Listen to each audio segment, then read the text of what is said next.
The Australian fires have been just god-awful. There have been tens of thousands of acres of land that have been destroyed. There have been hundreds of thousands of animals and hundreds of thousands of people that have 100,000 animals that have died and been displaced, and 100,000 people, hundreds of thousands of Australians who have been displaced by these fires, and a few dozen at least that are dead. That number may have increased over time. But you've been hearing a lot about the people, firefighters from all over the world, coming from the US, coming from Canada, all over the world, that are going there to help fight the fires because it's been that bad. So what's interesting, though, is these fires, you've probably heard, they're not like climate change like people are trying to claim. It's actually been from arsonists. 200 arsonists arrested over the last few months, not all with the strict intention of starting these fires, because to try and improve climate change or get more people to support climate change, but some have been actually trying to set, I don't remember the official name of it, but it's where during a massive fire, it's actually a tactic used by firefighters a lot. If there's a fire, say, ripping its way down a city block, they will burn the area around the actual massive fire itself with controlled fire in order to take away the fuel that fire needs to survive, because they just can't fight it all off using their hoses. They got to find something else.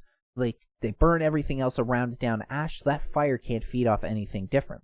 So those are some of the people too. Is an attempt to save their homes, save their areas. They've been starting their own fires, but then those get out of control. One disaster after another. But what if there's a bigger reason behind that? What if these fires were not started due to climate change? Weren't started due to just some environmental tree hugger nut that's trying to prove the point of climate change, or even these people that are trying to defend their homes by starting a counterfire? What if this fire was started by the Australian government themselves in order to achieve their goals? Now, what do I mean by that? What do I mean? What I mean by that is that the Israeli government, the Australian government, signed on a few years ago to the UN Agenda 2030, the Sustainable Development Goals.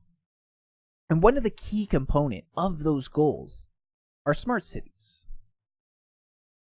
As many of you have probably heard, smart cities are going to be these technological hubs where everything is controlled, everything is monitored. We're talking about heated sidewalks. We're talking about cameras and microphones anywhere, Wi-Fi all around, data collection, tracking your every movement. It's pretty much a George Orwell's wet dream. 1984's wet dream. This would be the pinnacle of Big Brother surveillance. And of course, this is all being monitored. It's all being monitored. It's all being created by these tech companies. Google's a big one of them.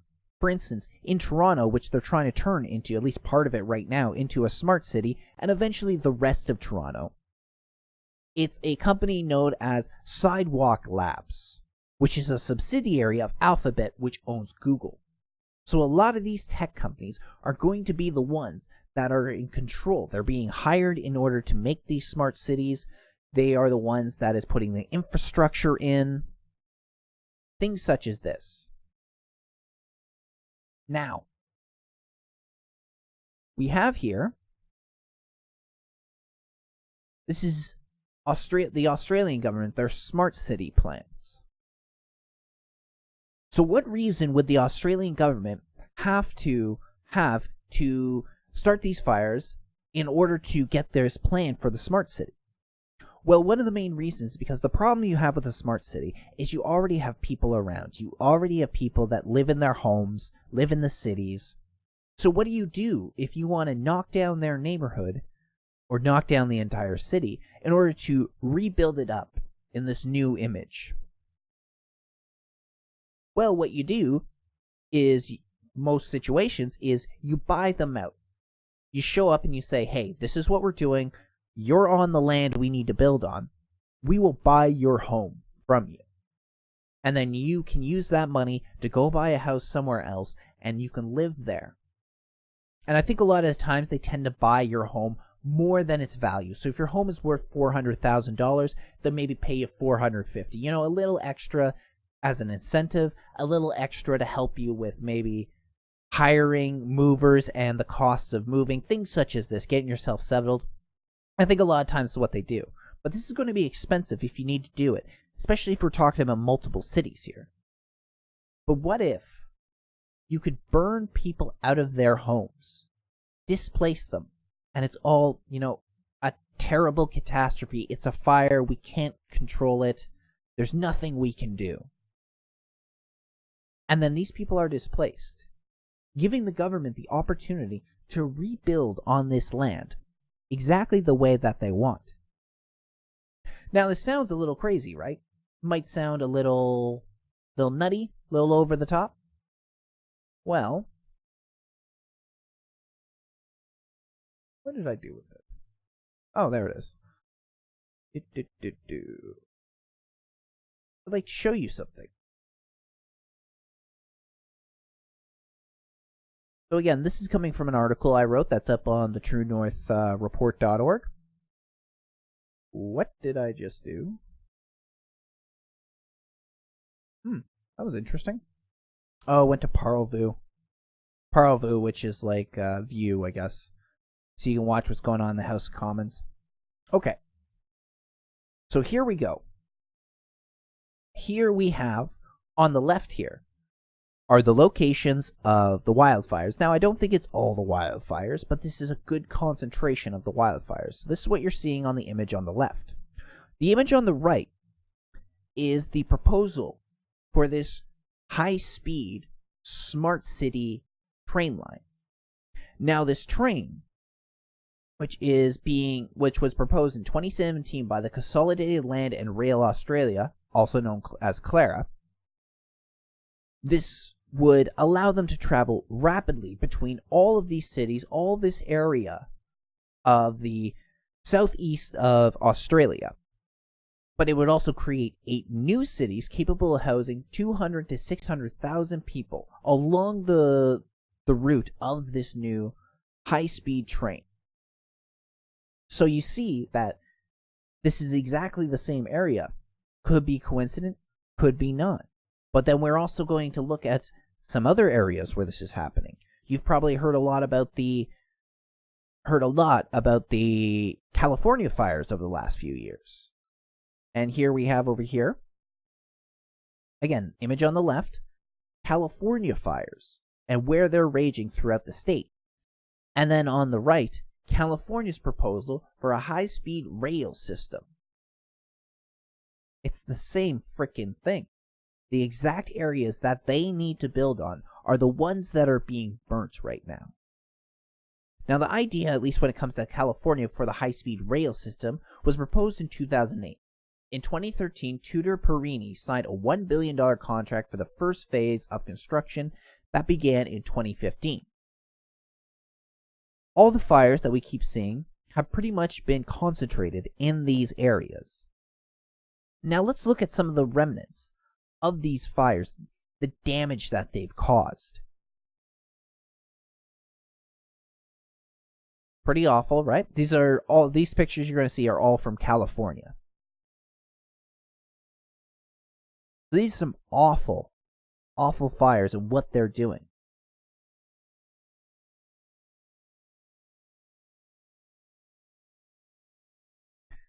Now,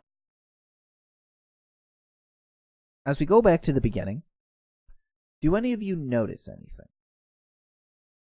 Do you happen to notice that in these photos,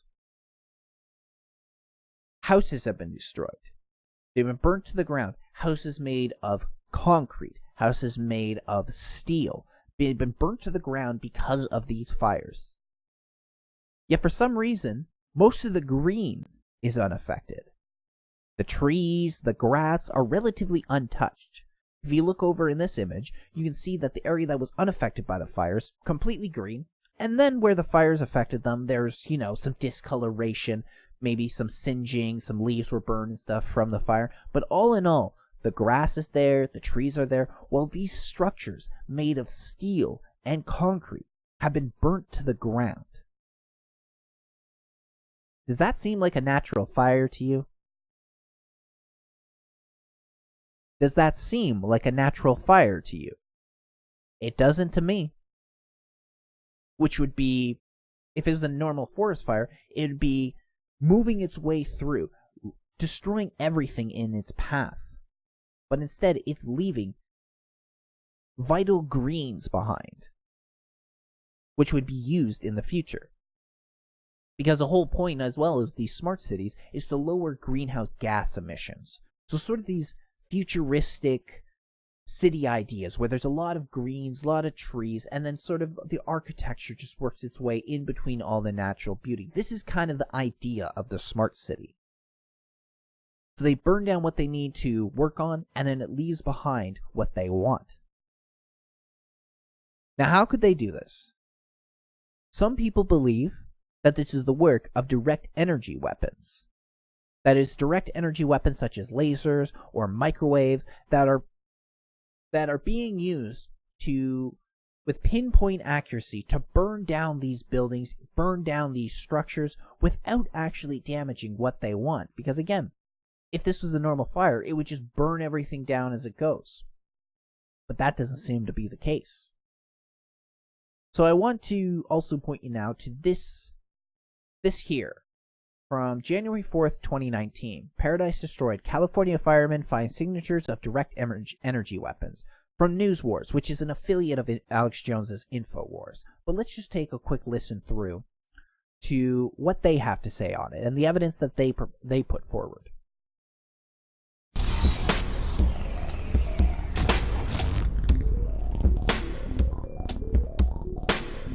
Recent numbers tell us that 88 people have died, 631 people are missing, and over 13,000 homes have been completely destroyed by the strange fire in Paradise, California.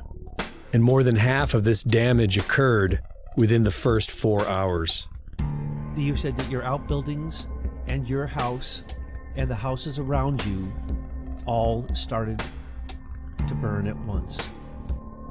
I know that all my stuff started to burn at once, and then my neighbor right across the street, dozens of fires sprang up all around me and below me without, they're far in front of the fire line without any falling burning embers. Completely ignored by the mainstream media, the anomalous nature of this fire is being reported on by only a few independent journalists.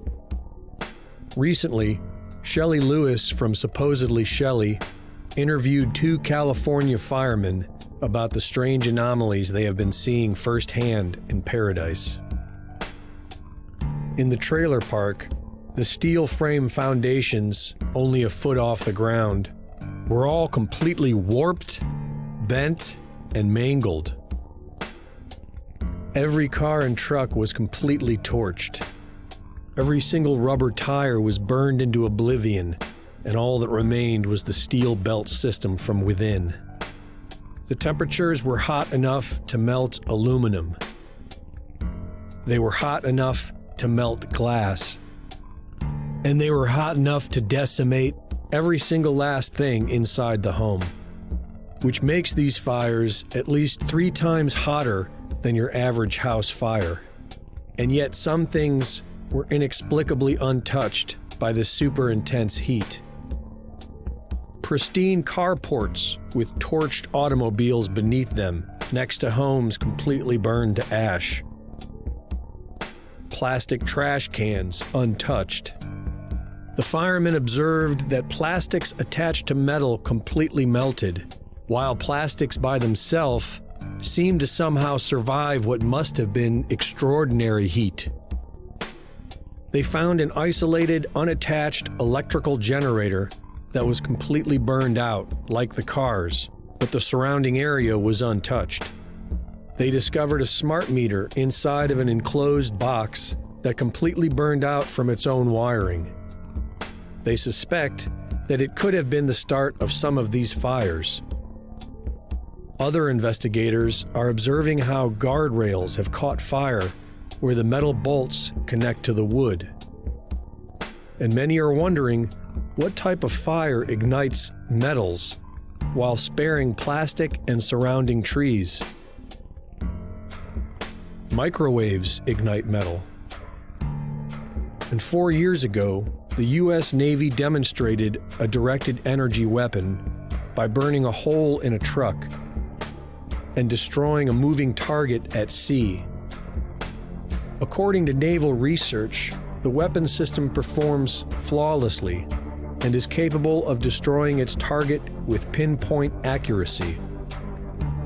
The mountains surrounding the Paradise fires are riddled with anomalous scars, as if a laser beam scorched swaths of forest while leaving the rest untouched.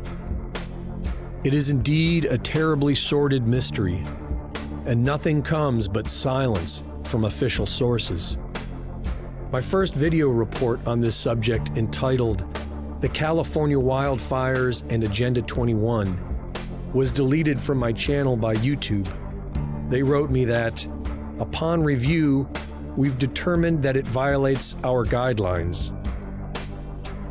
In that video, we pointed out how these strange fires are all in the same areas the United Nations Agenda 21 has proposed to be off limits to human use.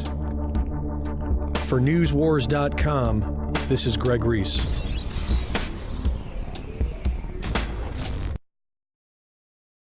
Quite interesting, and I think too much of a coincidence to simply be that, just be a coincidence.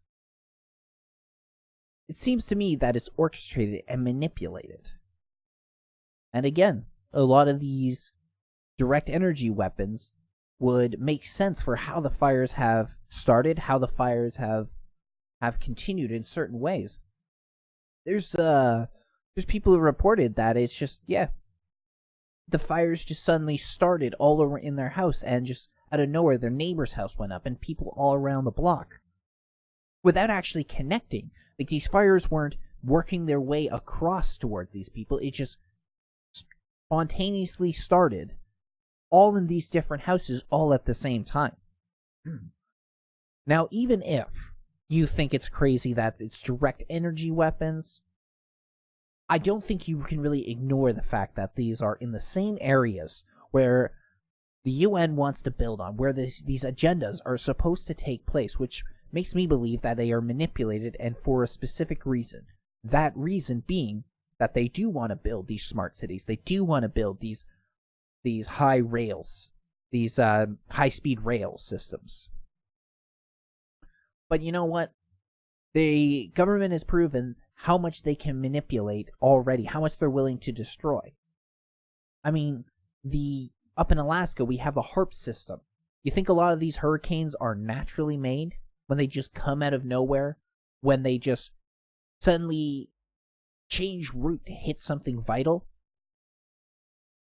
It seems to me that there is manipulation that is going on. And you know what? Call me crazy, but it makes sense to me. That's all I have for you all today. There was one more topic I wanted to talk about, but I think I'll save that for an individual video. It might get a little long. And what I wanted to talk to you about that, I'm just going to quickly touch on it, is an article I put up today on my site called "Who is Lady Somerset Belanoff?" It's a long article, at least according to the website. It's a 10-minute read because there was a lot of information I want to put in. But it was a name that popped out to me a few days ago while I was browsing Twitter. And some of the information seems a little crazy. Some of it seems like it might be fake. But there's enough there for me to think that there's meat on this bone. And I think it's worth a read. Go check it out. Again, I'll be doing an individual video on this, just sort of cover everything that I found so far. I did not know who this person was. I did not hear this name before a few days ago. But I got interested in it, started going on a deep dive, and yeah, some of it's crazy, some of it is probably fake, But there is definitely something going on here that needs to be investigated. So please check it out. Thank you all for joining me on the True North Report today. And we'll be back soon with more news Canadians need to know. More news everyone needs to know, actually.